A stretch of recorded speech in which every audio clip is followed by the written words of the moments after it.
Welcome back to Speak Up Queen, the podcast where we empower, uplift, and celebrate women who have reclaimed their voices to inspire others.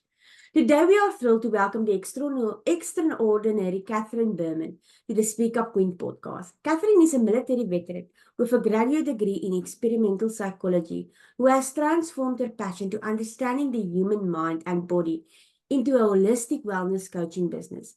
Katherine specializes in creating neuro-affirming and trauma-informed spaces for individuals who are neurodivergent, managing chronic conditions, or seeking support beyond traditional Western medicine, with compassion as her guiding strength. Katherine empowers her clients to embrace their unique journeys and prioritize holistic well-being. Get ready to be inspired by Katherine's story of resilience, service, and her mission to foster healing and growth. Let's welcome Katherine Burman to Speak Up, Queen. The introduction. Katherine, what was the most challenging limiting belief you had to overcome, and how did breaking free from it help you reclaim your voice? It's a great question. And if I had to distill all the kind of abstract thoughts that I've had over the years into just one, I would say I had to fight against believing that having a brain that's differently wired made you somehow less than other people, less than people who can just naturally pick up on social cues, unwritten rules, stuff like that. It's taken me 30 years to do so, but I truly think I'm now embracing who I really am and just living my authentic self. Wow, that's really incredible, powerful. Thank you for sharing this. It's amazing how breaking free from those limiting beliefs can unlock so much potential. How do you think that shift has impacted the way you show up in the world today? Impacted it in a lot of ways. I'm not sure how familiar people are with the term neurodivergent. It just means that the way my brain is wired is not the way most people's brains are wired. And neurodivergent can mean ADHD, autism, dyslexia, learning differences, anything like that. So being neurodivergent has really impacted of my life, but trying to ignore it and act like I understood what was going on, even if it didn't really make sense, it caused burnout. It takes so much effort to try to seem normal, whatever that is, that this year I just concluded that it's not worth it anymore. This is the brain I got. I'm tired of fighting against it. So here I am. Can you share a moment when someone's words or actions made you feel small and how you found the strength to rise above it?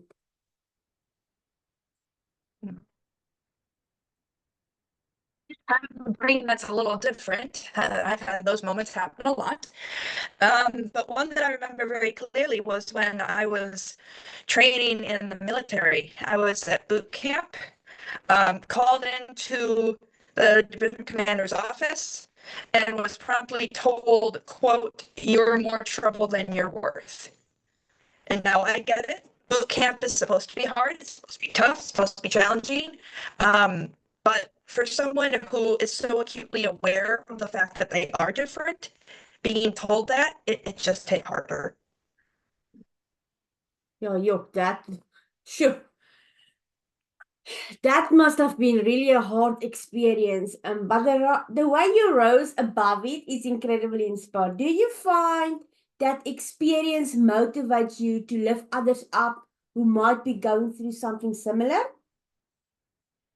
Absolutely. That incident, coupled with some things I went through in childhood and adulthood, I feel like it's just made me lean more into my compassionate side. I've seen what it's like to go through the hard stuff, and I don't want to add hard stuff to anybody else's life. If possible, I want to take away some of the sting of the hard stuff, or at least add some positivity. What safety resources, spaces, or tools have been most impactful to your healing journey? Um, couple years ago, 3 years ago now, actually, is when I started getting into the holistic approach to wellness. So this is like the teas, the herbs, the spices, yoga, some of the more eclectic stuff like qigong, tai chi. Um, as I learned and tried out these things, I was able to notice what worked for me. But just because something didn't work for me, it's in my mental toolbox right now so that I can recommend it to others to try. Oh, I love how intentional you've been about finding what works for you. For those listening, what's one practical step they can take to begin creating their own safe space or finding resources? Step. Well, I would say that the next time you find yourself feeling bad about something, not getting your fiber day, not exercising, some physical flaw, doesn't matter what it is. The next time you find yourself feeling bad about it, ask yourself why. Is it just because people are telling you that it's a flaw? Because 9 times out of 10 it will be. Or is it something that truly is making you unhappy? If you can change it, if it is truly affecting you day to day, that's something that we can work on and change together. Definitely. What was the first step you took from feeling silence to finding your voice, and how did that step change your life? Oh man, the first really brave thing that I did was start wearing the sunflower, which has caught on in many countries as a symbol of a hidden disability. I have a sunflower lanyard that I wear all the time now. I have it sticking out of my purse. It's kind of one of those things that people who are in the know what it means. It's a lot more internationally known than here in America, unfortunately, right now. But yeah, a year ago, I never would have done that. I never would have worn a symbol that so clearly communicated a difference.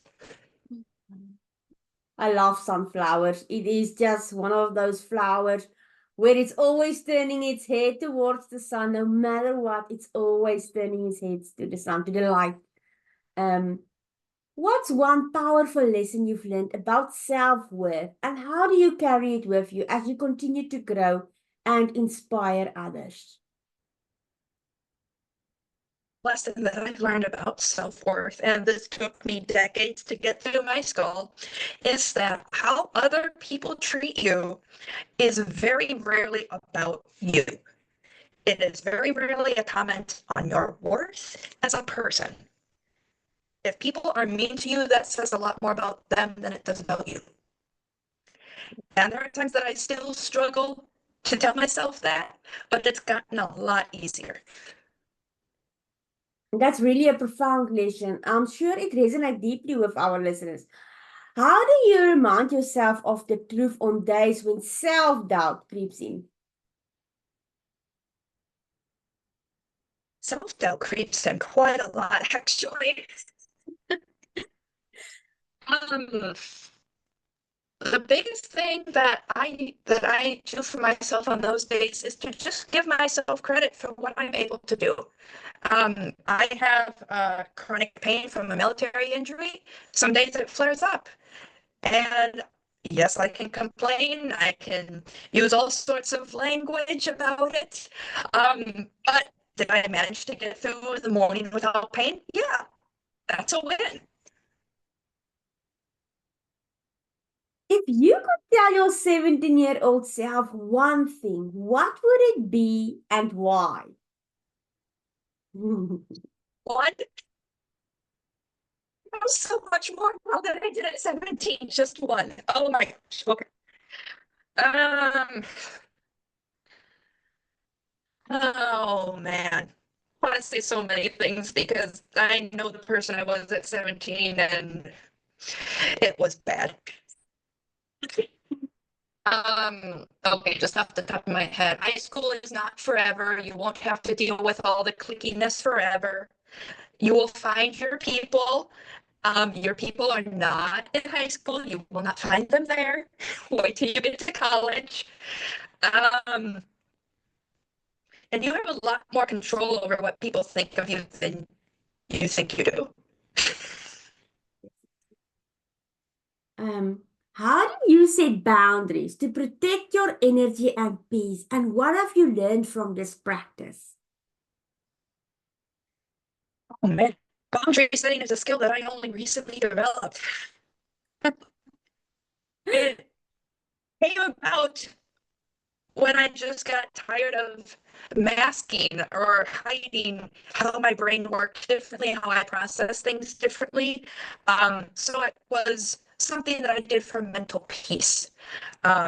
Say if I'm interacting with someone who is just getting under my skin or is just being rude or something like that, if I assert myself 2 or 3 times and I get ignored, that is the max. I just disengage. I just say, we'll agree to disagree, or that's a good point. Let me think about that.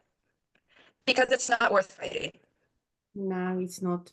And boundaries are so important, and your insight is really invaluable. What's one sign you use to recognize when a boundary needs to be set or strengthened? Myself saying in my head and wanting to say out loud to another person, I just told you this. If I catch that phrase in my head, that is a signal to me that, hey, boundary is probably not being respected here. You might have to disengage. Definitely. How do you stay grounded when challenges come up now compared to before? I have a lot more skills now than I did before, first of all. It's when you hear all the time, but it truly does work. The breath work, the 4-7-8 breathing, the box breathing, just really taking a moment to hit the pause button. I used to laugh at people telling me to do that. It works. There's like scientific reasons why it helps calm you down. And don't knock it till you try it. Definitely. And sometimes we are like, oh, but I know it all. I don't need to do this. I don't need to do that. But it is taking on each and every resource out there. Try it. And if it works for you, you can just say, yes, that is something that works for me. It might not work for someone else, but it definitely works for me. So that's such a practical approach. I love how you've embraced strategy that works for you. Have these practices become part of your daily routine, or do you use them as needed? I do every day. I've been exploring some energy modalities like the emotional freedom technique, which again I initially thought was just a load of hokum. But I tried it and I was absolutely blown away. So I'm reading up on that. I've done yoga for several years, hatha yoga to be specific. I'm dabbling in qigong. I think I do that times a week. And of course, I have my cup of green tea right here. I add herbs and spices into my cooking all the time. And I'm starting to bring more plants, more flowers indoors to try to take advantage of having greenery in my space. Oh. How do you define thriving today, and what mindset shifts or practices help you embrace that definition?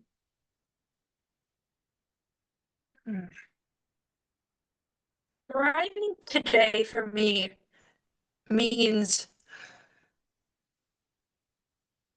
being happy and feeling like I'm putting out something positive into the world. Now, if you had asked me 3 years ago what thriving looked like, I would have said being a manager, making 6 figures, having a fancy title, that sort of thing. not anymore. And thriving can mean so many different things to different people. I love your perspective. What would you say is one habit or mindset that's been a game changer for your growth? Easy. Temple Grandin's famous saying, I am different, not less. Oh, Easy. I love it. Oh, I love it. It's just like, boom, there we go.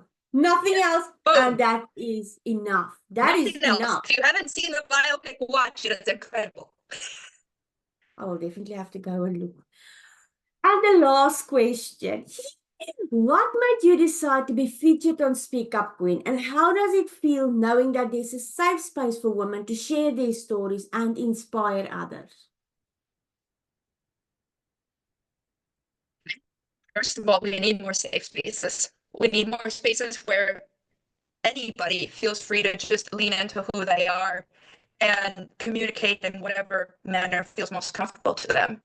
I am so grateful to have the opportunity to say, hey, I've got a brain that's a little different, but I've found things that have been working for me. And I'm now making them into a business because I want to help others. So, hey, it can be done. Definitely. And that's such an heartfelt answer. Your story is so needed, and I'm honored for you for having to share it here. What do you hope listeners take away from hearing your journey?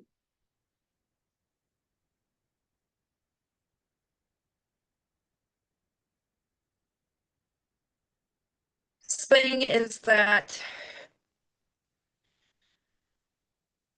it is very scary to start leaning into something that you've been told for years and possibly decades is somehow less.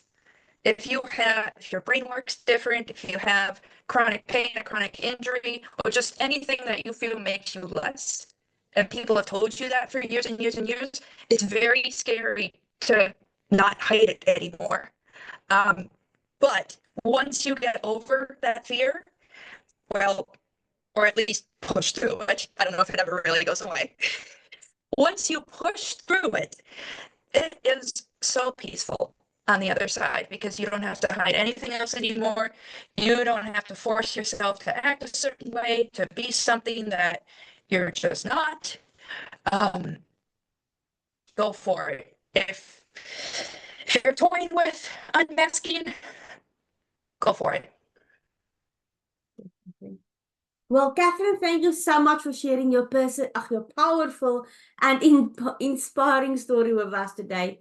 Your journey is a reminder of the strength and courage it takes to heal, grow, and thrive. To everyone tuning in, remember your voice and your story have the power to inspire and create change.